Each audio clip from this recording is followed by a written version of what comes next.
Hey guys, it's a very cool evening or night, it is now I should say, here in Tanzania. And since yesterday I've been wanting to make a video about something that I think might be very important. Now I'm going to title this video The End of the Ego, or the Death of the Ego, or Ego Die-Off, or something like this. So I'll presume if you're not someone who watches me regularly that you're interested in how to kill your ego. And if you watch me regularly, maybe you just are going to take some interest in what I've got to say. In my life, I set about maybe 8 years ago with this idea that I was going to overcome my ego, that I was going to see an end to my ego. And in trying to do that, I made a great many errors and mistakes. One of the reasons I had great difficulty with it is I have a certain knowledge on esoterics. And as I've pointed out before, one of my favorite images, one of my favorite aspects of the Bible, or the spiritual teachings as well, but I'll go to that one because most have heard of it, is the very famous story of Samson fighting the lion. And to I, this is not a literal story, it's a representation of the true struggle a man or a woman has trying to overcome their lower nature. The beast which destroys you from within, your lower nature. The thing that makes you act on impulse, that makes you act on addiction, makes you act on habit, makes you act on lower desires of the body which are not conducive of the best version of yourself. This is the lower nature, this is the lion. This is the battle that we must fight. And this is a very romantic image for me, and one that I enjoyed assigning to the challenge of going after the virtues of humanity and the improvement of my lower self, and within myself, as back then I dwelled more heavily in the lower self than anywhere else, I dare say. Now the problem I had with that is I got caught up in trying to fight the ego in the same way. Now, this is where you have to get clever, and you have to evaluate and see and seek. Now, your lower nature, of course, exists within the ego of the self, as in the aspects of yourself which are not of the highest virtues of humanity, the aspect of yourselves that force you to suffer.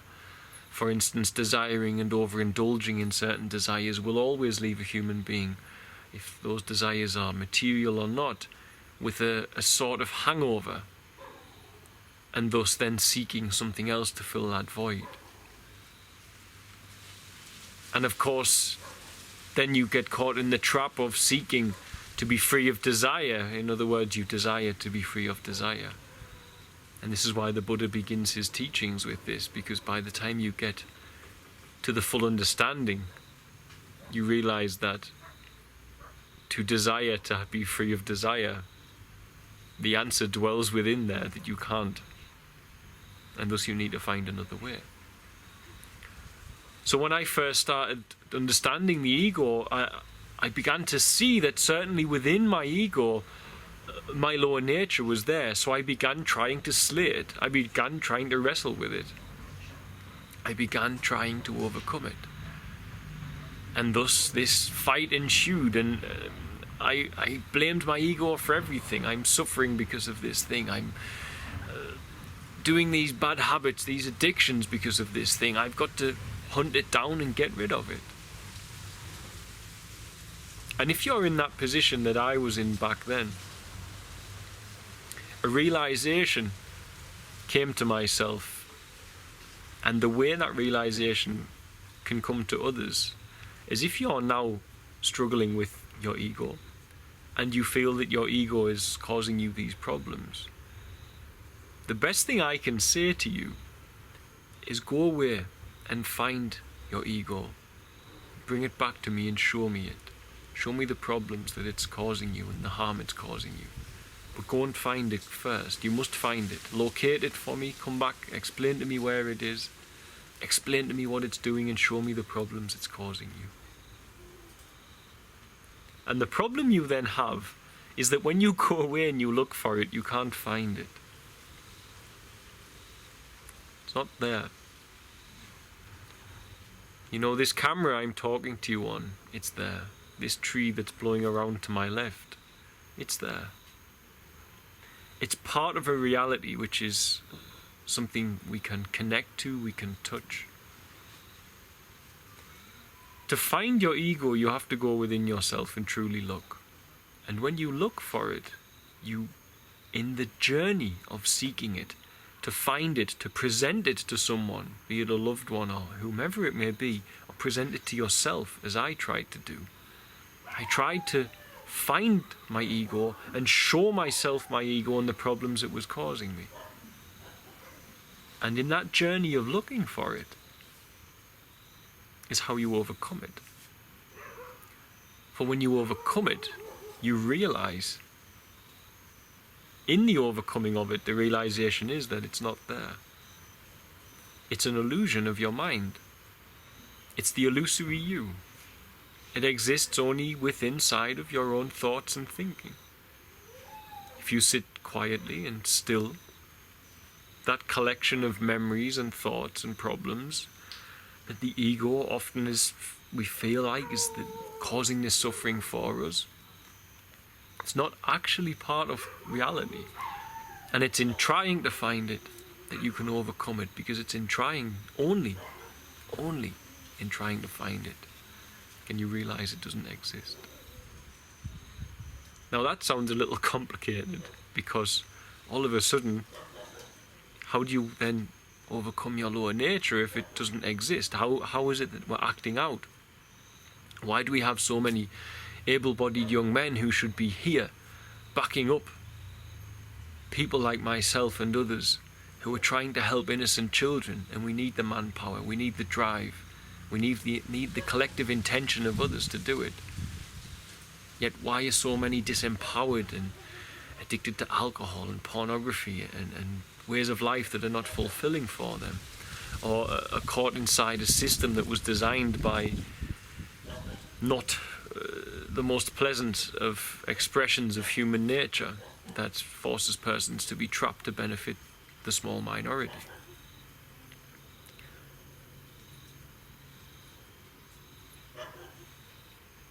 If the ego doesn't exist, why are those people caught up in the behaviors and the cage of their lower nature? You see, part and parcel of overcoming your lower nature is first of all overcoming your ego. You overcome your ego by looking for it. When you look for it, you will not find it. It doesn't exist. But the actions of your lower nature, of your human impulses, does exist. But until you realize that you can't find your ego, you can't ask those impulses to go away. You can't discipline them to go away, because your ego will claim dominance over those impulses as it gains strength in itself over them. It gains identity. It gains importance. The concept of being raised as John St. Julian, which is simply an imaginary construct of the system that we live in and your family and friends. It wants to exist, but when you seek it, and the only place you can find it is on your driving license and your birth certificate, and when you look at your hands and yourself, truly you can't see evidence of a John St. Julian. You just see a human vehicle. You see a human vehicle, and indeed this experience that I have come in to be as John St. Julian is something I am doing with my human vehicle. But this concept of him, his memories, his anticipations, his expectations, his desires, When I look for the ego, you see those things simply don't physically exist. And thus, how can they have power over you? But from a very young age, you want it to exist, because it's all many of us have known ourselves to be, is the story of me. But the story of me can continue, just in a more positive way, side by side with the story of I. Because the I is the observer of the ego. The I is the observer of the lower nature and of the higher nature. The I is the one who can watch the thoughts instead of being the thoughts. When you have gotten to the point that you can't find your ego whilst looking for it, you've gotten to the point where you can start disciplining your lower nature. You can overcome the addictions, the bad habits, the addictions to alcohol, addictions to drugs, pornography, the addictions to lying, the addictions to whatever it is that's not serving your purpose or your highest good. You can begin truly working on them. You can begin fighting your lying once you identify the fact, or once you seek to find your ego and present it to yourself to see what it is. That's when you can start fighting your lying. And this is where it's complicated for people, I think, because they begin trying to fight the ego. And when you do that, what are you fighting? There's nothing there to fight, guys. And until, if you want it to die, if you want it to end, fighting it will not allow that to happen. Because it's only when you look for it, it can end. Because it's only when you look for it, you see it doesn't exist. Any other way is a fruitless exercise. Any other way is a pointless folly. And then you can start on the nitty-gritty. Now, before you've looked for your ego, you can fight that lion. People do it, and sometimes with success. There are millions of people all over the planet who are trying to overcome alcoholism or trying to overcome drug addiction, and there are thousands, maybe millions, I don't know, of young men doing NoFap on the internet trying to overcome masturbation addiction and pornography addiction.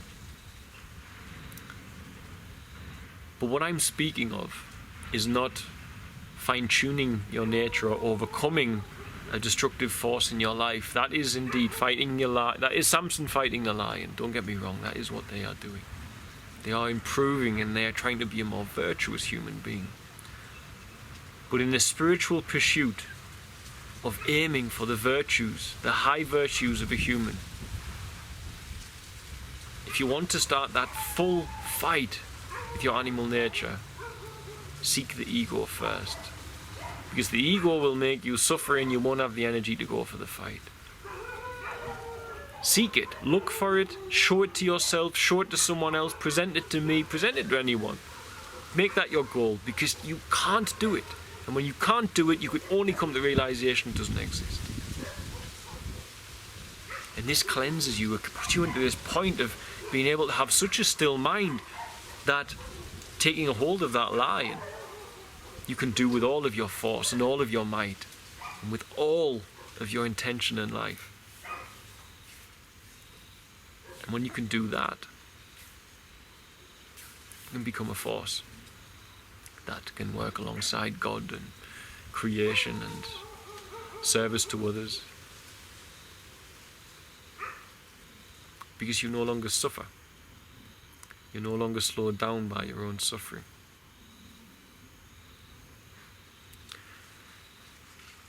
You say the root to all suffering is desire. So what do you want to do about that? Do you want to not desire to end suffering?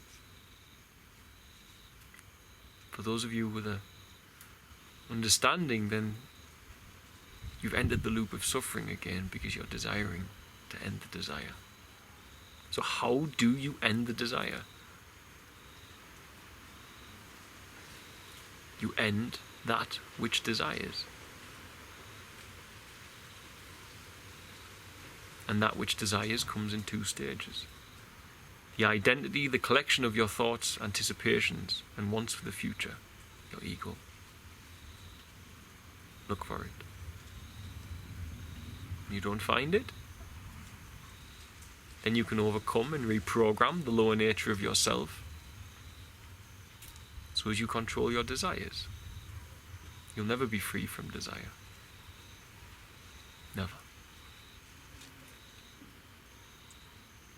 But you can become free of the impulse to act upon those which do not serve your highest good and do not serve the Almighty God that brought me here, and I say as humbly as I can, I hope imparted something on my journey here that's worth sharing. To bring some reinforcements is always my back of my mind. It's always my want. To bring reinforcements. People who are level-headed, people who've got no more work to do, who can just come here, not worry about themselves, not worry about what will happen to themselves in the future, and just fight for these children. Fight for them with everything they've got.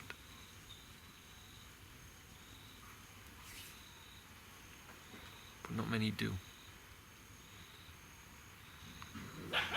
And they don't, because they don't trust that God will provide. And they don't trust that God will provide because they don't have enough faith. And they don't have enough faith because they hear a doubt in their mind. And they hear a doubt in their mind because they're still obedient to something that if I ask them to go and find it and show me it, doesn't exist. I hope I haven't confused you all.